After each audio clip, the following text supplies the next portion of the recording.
All right, so buckle up because today we're diving deep into the world of psychological manipulation. Ooh, that's a good one. Right. Ever get that feeling like someone's kind of pulling your strings, but you can't quite put your finger on it? Yeah, I know exactly what you mean. Well, we're going to unpack all that today. Awesome. We're using this article. It's called Manipulationstechniken und ihre Wirkung. Wow, that's a mouthful. It is, it is. It's German for manipulation techniques and their effects. Okay, But don't worry, we'll translate all the good stuff. right. We're going to break down how it works, the tactics, the impact, the whole shebang. Sounds good.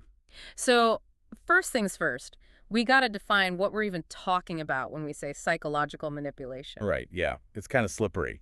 Exactly. And the article really emphasizes that, like how subtle it can be. Yeah, it's not always like some big dramatic thing. No, not at all. It's often these tiny little nudges that can really mess with your head. And you might not even realize it's happening. Exactly. You're just kind of like, wait, why am I feeling this way? And that's what makes it so effective, right? It kind of flies under the radar. Totally. And it really preys on those little vulnerabilities we all have. Oh, yeah, for sure. Like that desire to please people or the fear of rocking the boat. Or even just like wanting to maintain a certain image. Right, exactly. All those things become like the strings a manipulator can pull on.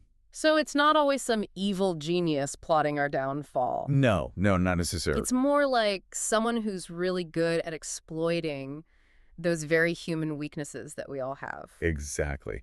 And the article mentions this thing called the dark triad of personality traits. The dark triad. Okay, that sounds a little It ominous. does, doesn't it? It's narcissism, Machiavellianism, and psychopathy. Whoa. Okay, hold on. Are we talking like supervillains here? Uh-huh. No, not necessarily. Okay, good. But these traits are often linked to manipulative behaviors.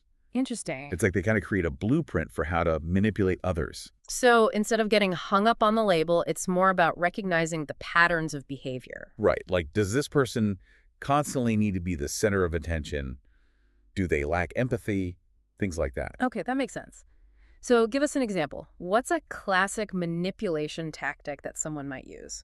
Well, think about gaslighting, for instance. Gaslighting. Okay. That's where someone tries to make you doubt your own sanity, your own perception of reality. Oh, wow. Yeah.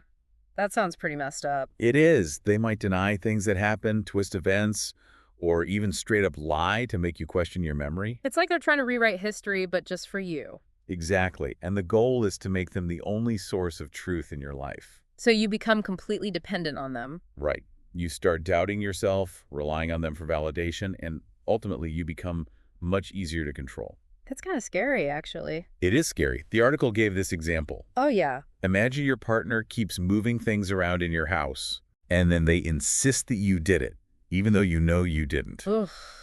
I can see how that would drive you crazy. Right. And over time, you start to question your own senses, your grasp on reality. Like, am I losing it? Exactly. Wow. So even something seemingly small like that, repeated over and over, Yeah. it can have a huge impact on someone's mental state. Totally. It chips away your confidence, your sense of self. Are there other less obvious tactics we should be aware of? Oh, absolutely. Guilt tripping is a big one. Guilt tripping? Oh, yeah. We've all experienced that. Right. It's a classic. And it's particularly common in people with strong narcissistic tendencies. Oh, interesting. So it's not just about getting their way, it's also about feeding that need for attention. Exactly. Making themselves the center of the universe, even if it means making you feel bad in the process. Okay, so how does that actually play out in a relationship? Think about those phrases we've all heard, or maybe even said ourselves. If you really loved me, you would.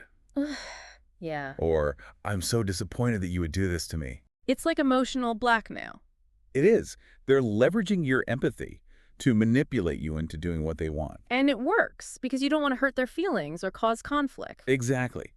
And over time, being constantly guilt-tripped can really erode your boundaries. You end up feeling trapped, resentful, exhausted. Right. You're always walking on eggshells trying to anticipate their needs, avoid triggering another guilt trip. And in the process, you completely lose sight of your own needs. Exactly.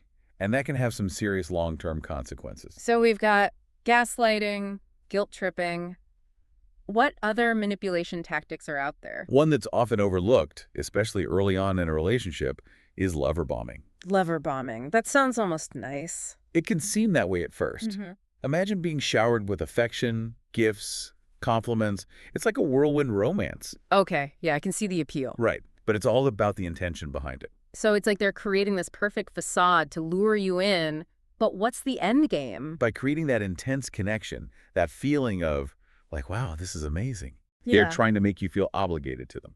So you're more likely to give in to their demands later on. Exactly. It's like they're fast-tracking their relationship to a point where you feel like you owe them something. So it's like building a house on sand. Seems strong at first, but the foundation is weak. Perfect analogy.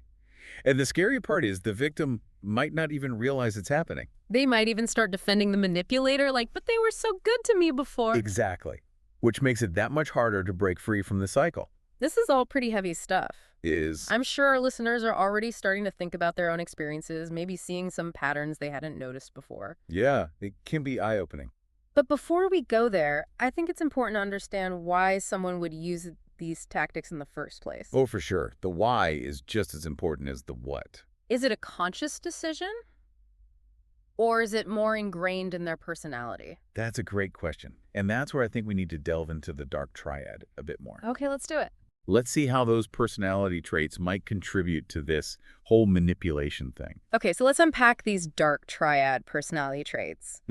Narcissism, Machiavellianism, and psychopathy you mentioned earlier, All right, it sounds good.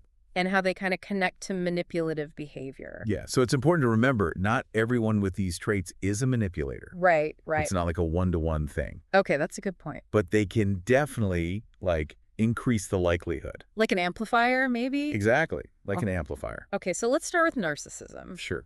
I feel like that word gets thrown around a lot. Oh, yeah, for sure. But what does it actually mean in this context? Like in the dark triad? So in this case, it goes beyond just being, self-centered, Okay. It's this deep-seated need for admiration, lack of empathy. And that can lead to manipulation. Totally.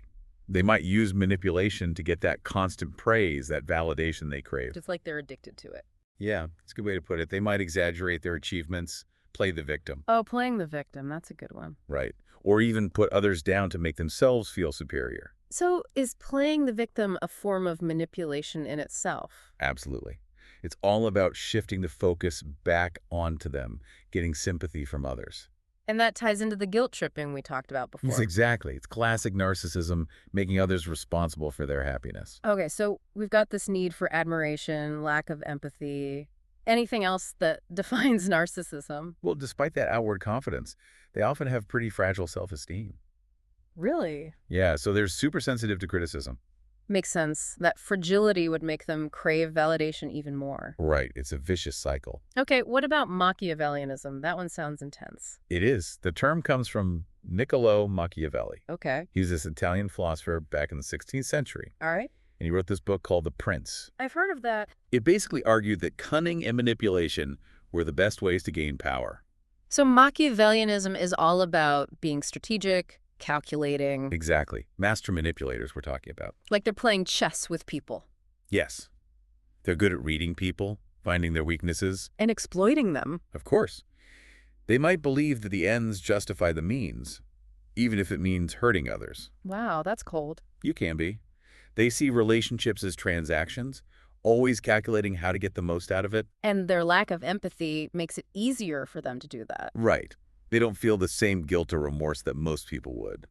Okay, this is getting pretty dark. And then we have psychopathy. Yeah, that one often gets associated with criminals, horror movies, that kind of thing. Yeah, right. But it's more complex than just violence. Okay. The core feature is a profound lack of empathy and remorse. So someone with psychopathic traits might not even feel bad about manipulating others. Exactly.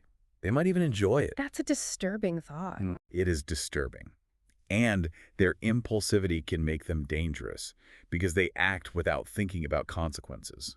This all sounds incredibly intimidating, especially if you're in a relationship with someone like this. It can be. It's like they're playing by a different set of rules. Right, different moral compass altogether. But remember, these traits exist on a spectrum. Okay, good point. Not everyone who shows some of these characteristics is a dangerous manipulator. Right. It's when they're all clustered together at the high end of the spectrum, combined with that lack of empathy.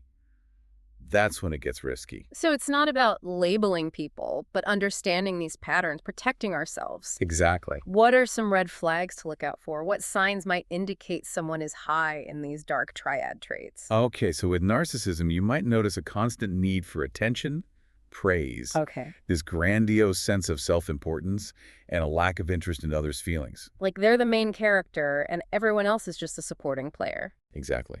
And they might blame others for their failures, take credit for other people's successes. So always looking for that external validation. Right. Now, if someone's high in Machiavellianism, you might see deception, manipulation, Okay. a willingness to exploit others for personal gain. So watch out for that disconnect between their words and actions. Yes. It's all a performance, always calculating their next move. And psychopathy. What about those red flags? Those can be trickier. You might see a lack of empathy, superficial charm, Charm. Okay. a tendency to be irresponsible, impulsive, a history of lying, risky behavior. So it's all about trusting your gut if something feels off. Yeah, if it seems too good to be true, it probably is. But sometimes it's hard to trust your gut, especially if you're already emotionally invested. I get it.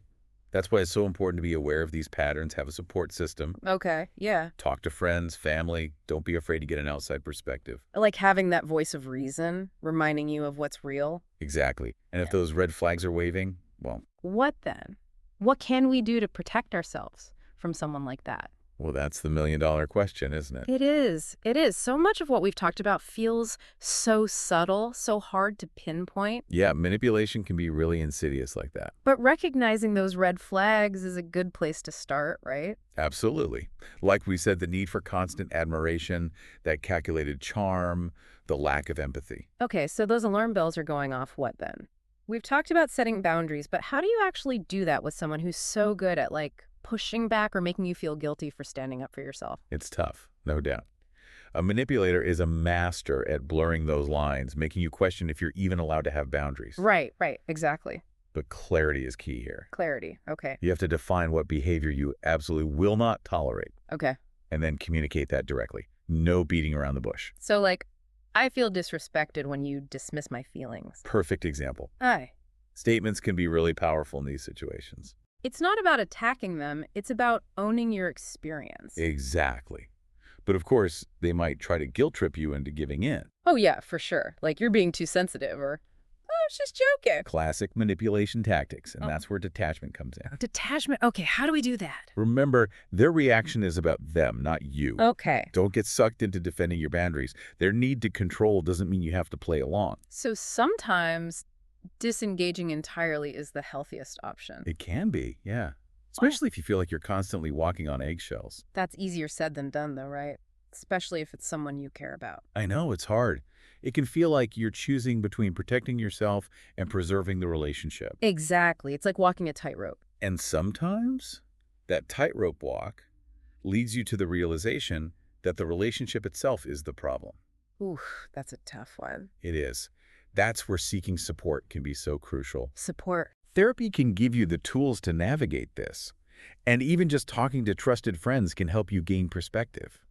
It's like having that outside voice reminding you that you have value, separate from what the manipulator's trying to make you believe. Exactly. Because their whole game is to distort your reality. Right, to make you question your own worth. Exactly. So let's say you've managed to extract yourself from that situation. The damage is done, though. How do you even begin to heal from that kind of emotional manipulation? That's a great question. I think a lot of people struggle with that. For sure. And the first step is acknowledging the impact it had. Okay. It's tempting to minimize it, maybe even blame yourself. Yeah, I can see that. But you have to recognize that manipulation is a form of emotional abuse. That's a powerful statement. And those wounds are real. They are. Give yourself time to grieve that loss of trust, that loss of stability. So it's not about rushing to get over it. It's about letting yourself process the experience fully. Exactly. Healing takes time. What about the self-doubt that tends to linger? The feeling that maybe you were somehow to blame? That's the manipulator's voice echoing in your head even when they're gone. Wow. Yeah. It's like their voice is still there, messing with you. It is.